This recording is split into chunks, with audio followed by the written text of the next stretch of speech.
Oke.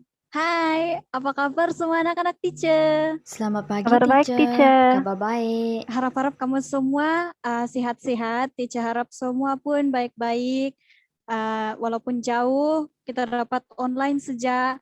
Tapi kali ini kelas kita sekejap saja tahu, 30 menit saja. Jadi teacher minta kamu punya perhatian sepenuhnya dan respon terhadap kelas teacher hari ini supaya kamu dapat apa yang teacher ingin sampaikan. Teacher happy, kamu pun happy. Kamu dapat ilmu, teacher dapat bagi ilmu. Jadi teacher mau kamu punya perhatian dan respon dengan baik pada hari ini, oke? Dan semua boleh nampak screen teacher kan? Di sini teacher sudah prepare 2 jenis video dan selepas video ini teacher play, teacher mau kamu punya respon, kamu punya pendapat tentang video ini, oke? Mari kita play video yang pertama. Oke, di sini Bapak dia terkejut sebab terlihat anak dia sudah potong vein di tangan dia, sebab vein kita di sini sangat besar tahu. Oleh itu sekiranya dipotong dalam masa yang singkat darah kita banyak mengalir. Dan di sini sudah terlambat sebab Bapak dia lambat hantar anak dia ke hospital. Jadi Bapak dia terpaksa bagi darah dia kepada anak dia.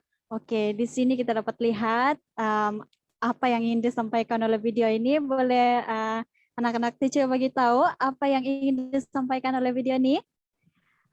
Dia kurang darah, jadi bapak dia suruh tuh dokter ambil darah dia. Iya, betul. Itu salah satu dia. Apa lagi? Kalau bapak dia sama jenis tangan dengan anak dia, jadi bapak dia boleh bagi darah dia tempat anak dia. Iya, betul. Nah, itu yang teacher mau dengar.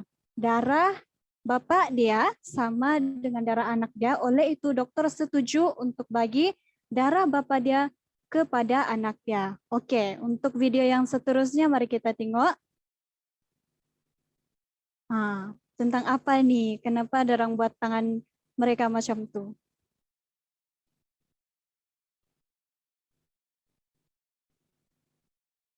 Each time you give blood, you may save up to 3 lives. Thank you for saving my life. Oke, daripada video ini boleh bagi tahu teacher apa yang ingin dimaksudkan oleh video ini? Derma darah. Derma darah. Iya, tentang derma darah. Oke, daripada kedua-dua video ini, ada siapa boleh bagi tahu teacher apa tajuk kita pada hari ini? Sebelum ini pun kita sudah belajar 10.4 dan sekarang kita masuk kepada topik Kumpulan darah Kumpulan darah manusia. Iya, kumpulan darah manusia pandai. Nampaknya kamu baca buku teks sebelum masuk kelas teacher hari ini. Thank you semua. Oke, di sini ada kumpulan darah O, kumpulan darah B, kumpulan darah E, dan juga kumpulan darah AB. Ini adalah 4 kumpulan darah manusia. Oke, untuk memahami apa yang kita perlu belajar hari ini, teacher mau bagi tahu ada 4 hasil pembelajaran hari ini supaya kamu dapat catch up apa yang teacher ingin sampaikan. Jadi yang pertama hasil pembelajaran kita menghubung kait kumpulan darah NTA dan antibody B, ABO dengan pendermaan darah. Yang kedua memerihalkan kumpulan darah ABO. Yang ketiga memerihalkan faktor resus. Yang keempat menguraikan faktor resus yang tidak sepadan terhadap kehamilan. Oke, di sini teacher mau kamu note keempat jenis hasil pembelajaran ini supaya kamu dapat paham apa yang teacher ingin sampaikan kepada kamu. Jadi teacher mau kamu take nota keempat hasil pembelajaran ini.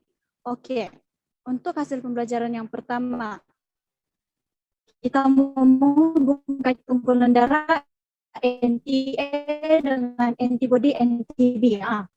Apa tuh?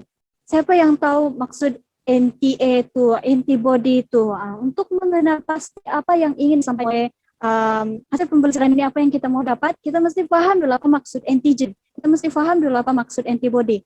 Jadi untuk definisi antigen, teacher mau minta Delni untuk baca, boleh Delni? Boleh, teacher. Antigen ialah bahan yang menyebabkan tubuh membuat tindak balas imun terhadap bahan tersebut. Thank you Delni sebab sudah berespon. Macam yang kita cakap, sejenis bahan asing yang masuk di dalam badan kita. Contohnya darah, kuman, virus, macam tu. Semua benda asing yang masuk dalam badan kita itu mengandungi antigen. Apa tujuan antigen ini? Supaya badan kita dapat tahu apa yang masuk di dalam badan kita itu. Dapat kenal pasti. Oh, ini rupanya darah. Oh, ini rupanya kuman. Oh, ini rupanya virus. Itulah tujuan antigen dalam badan kita itu. Untuk antibody pula, boleh teacher minta Eriska untuk tolong bacakan. Boleh Eriska? Boleh, teacher. Antibodi ialah protein yang dibuat oleh sel plasma, sejenis sel darah putih sebagai tindak balas terhadap benda asing dalam badan. Setiap antibodi hanya dapat menekan satu antigen tertentu sahaja. Oke, thank you Eriska. Kalau bahaya, antibody akan serang di kita, tempat badan kita masih sehat pada saat ini. Antibody kita yang dahulu menyerang penyakit-penyakit yang masuk dalam badan kita itu. Oleh itu sangat penting antibody ini yang kita. Oke, teacher percaya kamu semua pun tahu sudah, dan teacher mau tanya kamu supaya teacher dapat dengar respon kamu. Berapa jenis sel darah manusia dan juga apa itu sel darah manusia? Boleh bagi tahu teacher? Ada 4 jenis. Darah jenis Ya. E, darah jenis B, darah jenis AB, dan darah jenis O. Iya, pandai. Terima kasih yang bagi respon.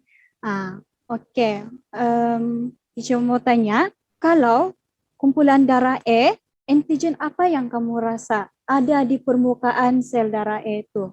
Oke, teacher bagi satu situasi, contohnya.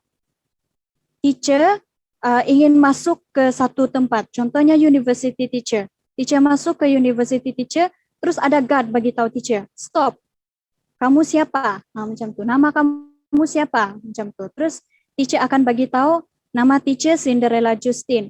Oh, dalam senarai ada nama Cinderella Justin. Oleh itu pegawai security itu akan bagi teacher masuk ke dalam university teacher, sebab teacher tersenarai daripada orang yang dapat masuk ke university itu. Security tidak akan beri masuk kepada orang yang tidak tersenarai, oke? Jadi begitu juga dengan badan kita. Sekiranya antibody kita tidak kenal, antigen itu, security itu tidak akan benarkan dia masuk dan akan seranglah. Jadi untuk teacher, kalau dibandingkan dengan antigen teacher ialah nama teacher. Jadi kalau untuk sel darah E, apakah antigen untuk sel darah E? Antigen E. Antigen E. Ya, antigen E. Bila sel darah E ada antigen E, kita dapat kenal pasti. Kita cek dalam makmal. Oh, dia ada antigen E. Oleh itu adalah sel darah E. Kalau untuk sel darah B? Antigen B. teacher. Ya, antigen B. Kalau untuk AB? Antigen AB. Ya, antigen AB. Kalau untuk O pula? Darah jenis O tiada antigen. Ya, darah jenis O tiada antigen. Pandai. Nampaknya kamu sentiasa fokus dalam kelas teacher. Ini yang teacher mau. Oke, kenapa sel darah O tiada antigen? Sebab sel darah O ini special. Kenapa dia special? Sebab dia tiada antigen lah, dia dikenali sebagai penderma universal. Oke. Kenapa sel darah O ini penderma universal, teacher cakap? Sebab semua jenis darah boleh accept sel darah O ini. Kita boleh anggap sel darah O ini macam zero, macam kosong. Sebab sel darah O, siapa sel darah O ini? Kalau untuk sel darah E, ada antigen di atas permukaan sel darah E. Tapi kalau O, sekiranya ada security tanya, ini siapa? Macam tu kan? Tapi sel darah O pun tidak tahu dia ini apa. Jadi dia zero kan? Dia pun tidak tahu dia ini apa sebenarnya. Terus security pun, macam tidak apalah, kamu boleh masuk saja, macam begitu. Jadi security tidak kenal dan tidak dapat serang sel darah O ini. Oleh itu semua pun dapat terima sel darah O. Jadi sel darah O ini dikenali sebagai penderma universal karena semua jenis darah dapat menerima sel darah O. Sebab sel darah O tiada antigen. Oke. Di sini teacher bagi animation. Antibody dalam badan kita ni strict tau. Lihat ini dalam badan kita ada sel darah E. Sekali sel darah B masuk ke dalam badan kita, lihat muka white blood cell nih, sel darah putih kita. Dia menjadi marah sebab antibody dalam badan kita ni strict. Sekiranya dia nampak unauthorized, yang tidak dibenarkan, yang tidak dalam list masuk dalam badan kita, dia akan serang. Sebab dia anggap semua yang masuk dalam badan kita tuh yang tidak termasuk dalam list yang dia sudah sediakan, dia akan anggap itu sebagai satu kuman, sebagai satu penyakit, di mana dalam list dia, kalau yang tidak tersenarai dia akan serang. Oleh itu, sekiranya kita menerima yang tidak sesuai dengan badan kita akan seranglah. Oleh itu, pengaglutinan itu berlaku dan ujung-ujung kita yang akan mati. Oleh itu, kita tidak boleh sembarang, kita tidak boleh terima darah tanpa tahu itu darah jenis apa, sebab nanti kita yang akan binasa dan kita akan matilah ujung-ujung. Oke, teacher ada satu pertanyaan. Kamu rasa kenapa sel darah E ada antibody B? Teacher, saya mau coba jawab. Mungkin sebab sel imun dalam badan kita akan anggap sel darah B sebagai satu penyakit dan akan menghasilkan antibody B untuk serang sel darah B. Ya, seperti yang kawan kamu cakap tadi, dalam badan kita ada dua jenis antigen, oke? Ada dua jenis antigen dan ada dua juga jenis antibody, yaitu antigen AB dengan antibody AB. Oleh itu, untuk antigen E, sekiranya dia ada antibody E, dia akan serang darah dia sendiri. Oleh itu, dia mesti alternate, dia mesti yang opposite. Macam tu. Jadi kalau sel darah E yang ada antigen E, dia mesti ada antibody B. Kalau untuk sel darah B yang ada antigen B, antibody dia mesti yang opposite, yang sebaliknya, yaitu antigen E. Tapi macam mana pula kalau darah AB, sebab darah AB ada dua-dua antigen. Sel darah AB ada antigen AB. Kalau sel darah AB ada antibody, dia akan serang sel darah sendiri. Betul. Macam yang kawan kamu cakap tadi, pandai. Teacher sangat suka dia punya jawaban. Disebabkan sel darah AB ini ada kedua antigen yang macam teacher cakap tadi, sekiranya ada jenis antibody itu. Contoh E kan, antibody dia E, dia akan serang E. Jadi dia tidak boleh ada antibody E. Jadi sekiranya sel darah AB ini ada antibody antara E ataupun B, dia akan serang sel darah sendiri. Oleh itu dia tidak boleh ada antibody. Tapi kenapa pula sel darah O ini ada dua antibody? Sebab sel darah O dia tiada antigen. Jadi sel imun badan akan menghasilkan antibody A dan B kalau penderma terima darah A, B atau AB.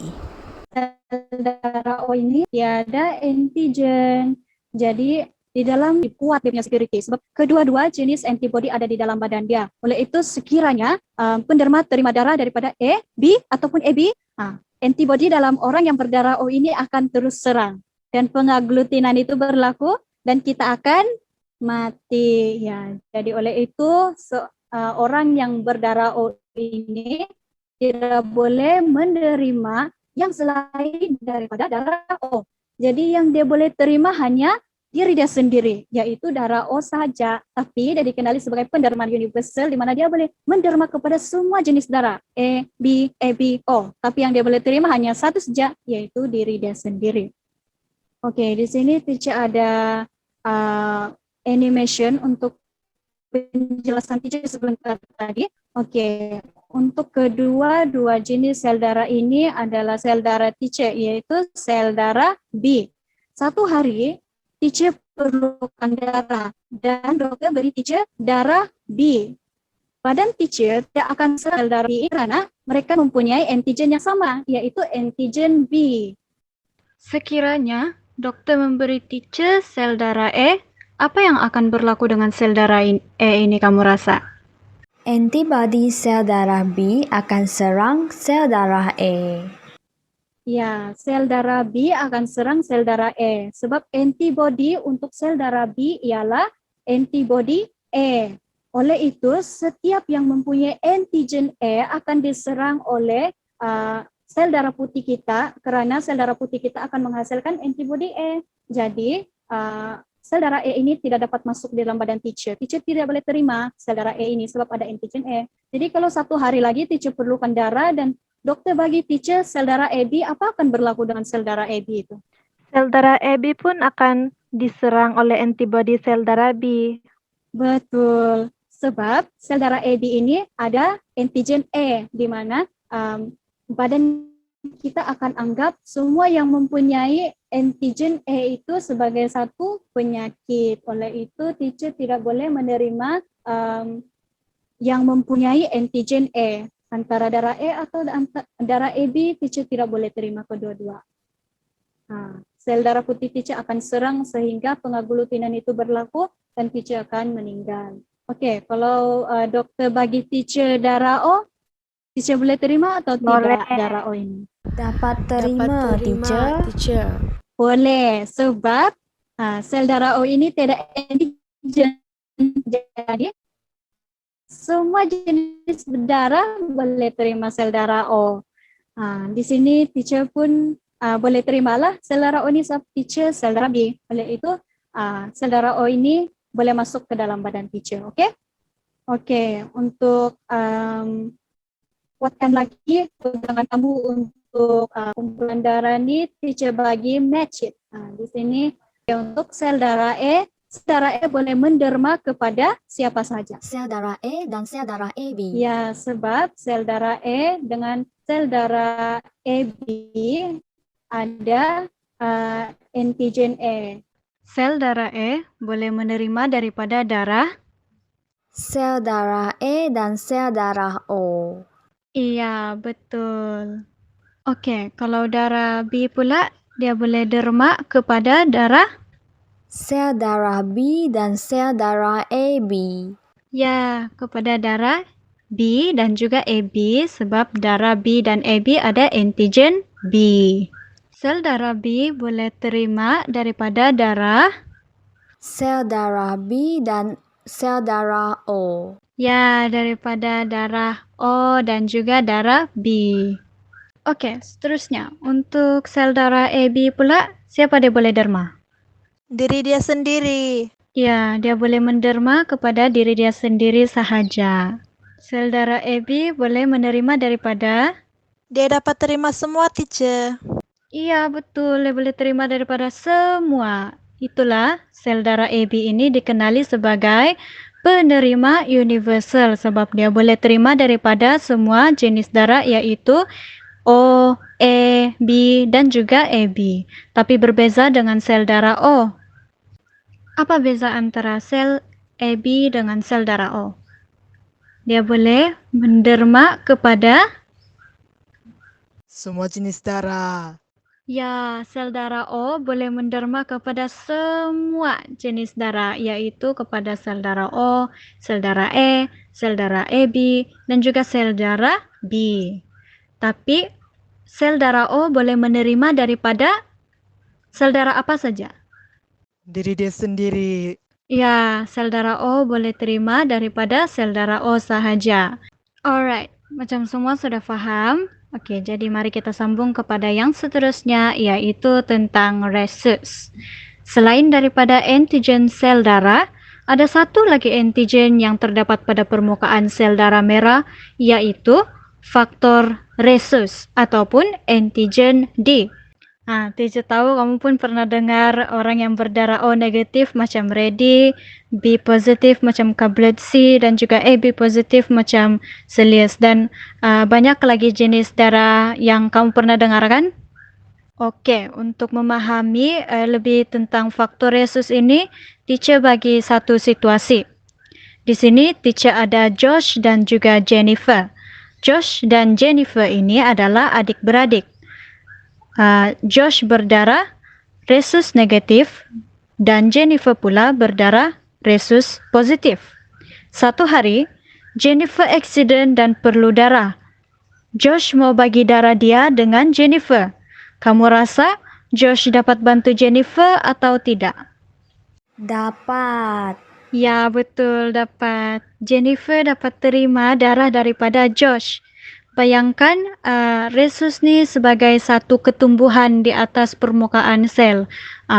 Untuk orang yang tiada ketumbuhan itu tidak boleh menerima orang yang ada ketumbuhan. Tetapi orang yang ada ketumbuhan itu boleh menerima satu sama yang lain yang ada ketumbuhan dan juga yang tiada ketumbuhan. Jadi dalam kes ini, Jennifer ada ketumbuhan, Josh tiada ketumbuhan.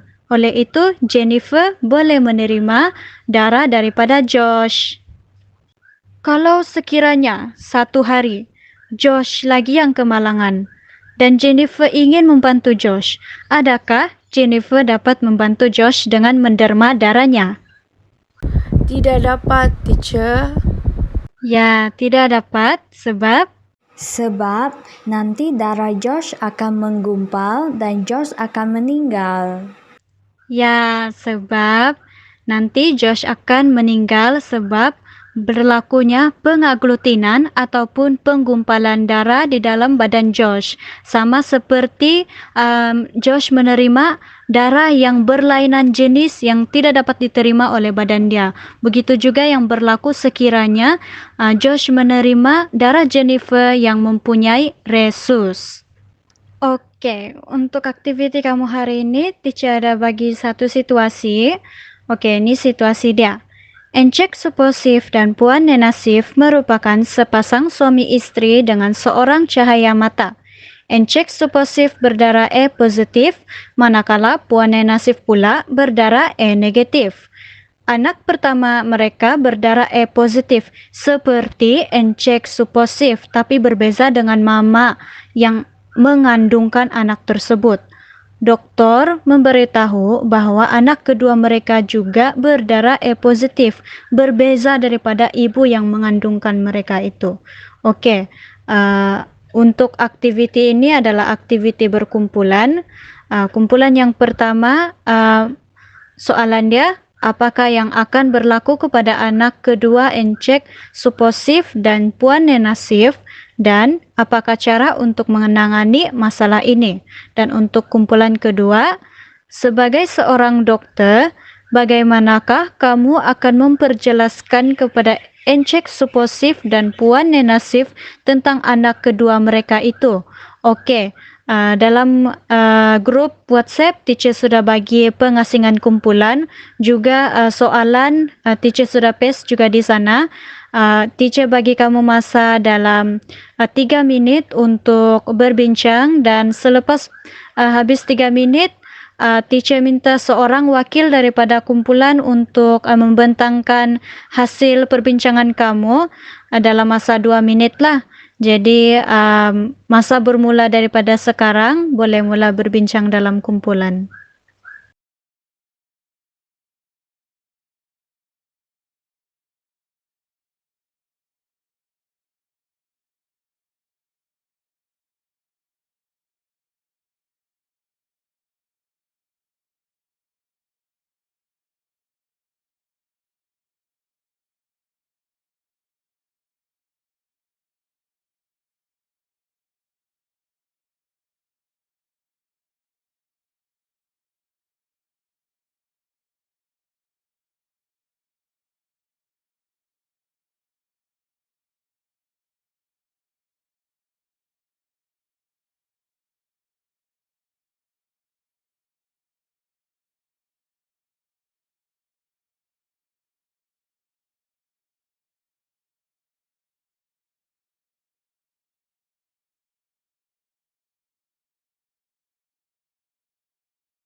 Oke, teacher, saya mau wakil untuk kumpulan 1. Ada 2 kemungkinan yang akan berlaku, yaitu Encik Suposif dan Puan Nana Chip akan meninggal atau anak mereka akan menghidap anemia atau kecacatan akal. Dan masalah ini boleh diatasi dengan merawat Puan Nana Chip dengan globulin antiresus selepas kehamilan pertama untuk menghentikan pembentukan antibodi anti-D. Oke, terima kasih Jenny atas pembentangan sebentar tadi. Ya, betul. Macam yang kawan kamu cakap tadi, anak injeksi positif dan Puan Nana Chip akan meninggal atau anak mereka akan menghidap anemia atau kecacatan akal. Dan cara untuk menangani masalah ini ialah dengan merawat Puan Nana Chip dengan globulin antiresus selepas kehamilan pertama. Oke, bagus. Kumpulan kedua sudah ready untuk membentang hasil perbincangan?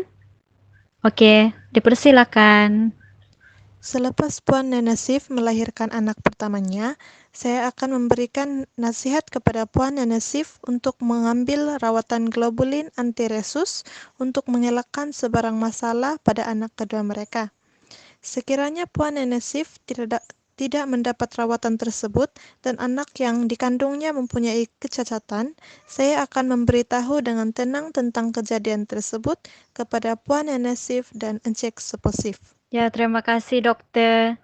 Memang pendapat yang bagus ya daripada kumpulan yang kedua. Yang paling penting adalah kita perlu beritahu kedua pasangan ini dengan tenang supaya mereka tidak stres dan dapat menerima apapun keadaan yang anak mereka hadapi itu. Oke, sebelum kita tutup kelas pada hari ini, teacher ada prepare soalan daripada quizzes dan minta semua untuk tolong fokus sebab kita tidak mempunyai masa lagi. Oleh itu teacher seorang saja yang akan buka. Jadi minta semua untuk beri respon untuk quiz ini, oke?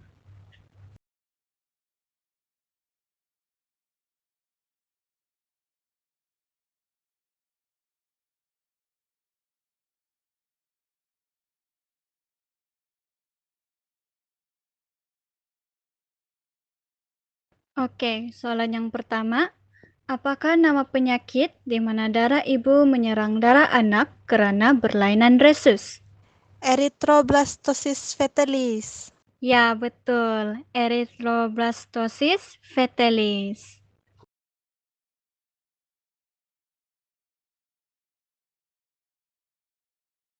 Soalan kedua. Darah jenis AB dikenali sebagai dan darah jenis O dikenali sebagai? Darah AB penerima universal, darah O penderma universal. Ya, darah jenis AB dikenali sebagai penerima universal dan darah jenis O dikenali sebagai penderma universal. Soalan yang ketiga, darah saya mempunyai antigen E. Apakah antibodi darah saya? Antibody B. Ya, antibodi B. Adik saya berdarah O negatif. Adik saya dapat menerima darah dari orang yang berdarah? Darah O negatif, terima darah O negatif saja. Betul, O negatif sahaja.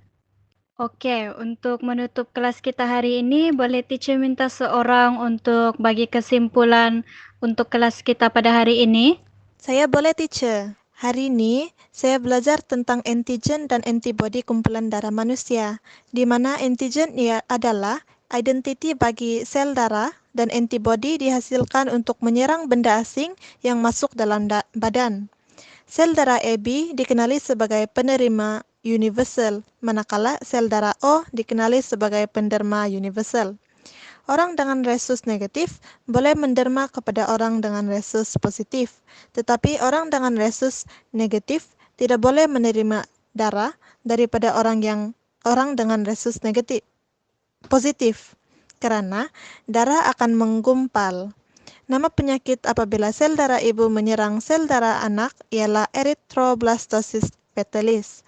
Dan cara untuk mengelak daripada penyakit ini ialah dengan rawatan globulin anti-resus.